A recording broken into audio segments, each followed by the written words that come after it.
On s'est battu au Parlement européen. Ça a été aussi un de nos points de désaccord.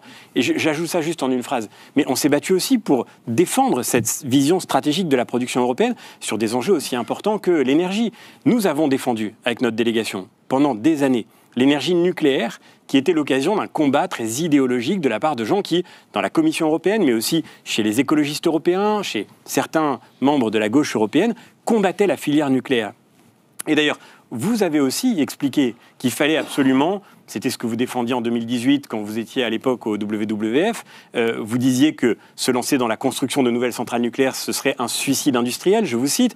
Quand j'ai déposé au Parlement européen un amendement pour inclure le nucléaire dans les fonds de REPowerEU, 210 milliards d'euros, vous avez voté contre, avec toute votre délégation. Nous défendions au contraire la nécessité de faire en sorte que nous puissions produire notre énergie en Europe, pendant que vous votiez pour inclure le gaz dans les fonds de transition juste. Donc la dépendance qui est aussi liée à ce modèle d'énergie intermittente, les éoliennes, les panneaux solaires, qui en fait ne nous permettent pas de compter sur la sécurité d'approvisionnement. Cette vision stratégique de la production en Europe, c'est celle que nous avons défendue, et nous l'avons défendue, c'est vrai, souvent, il faut bien le dire, sous vos critiques assez rudes, vous expliquiez à l'époque que nous étions climato-sceptiques, que nous étions le Trumpisme européen, nous, avec nos collègues des Républicains. Parce que nous avions le mérite de dire, bah oui, c'est vrai qu'on ne peut pas passer notre temps à rendre la vie impossible à ceux qui produisent en Europe pour ensuite se rendre dépendants de ceux qui produisent ailleurs. C'est ça, la réalité du débat européen.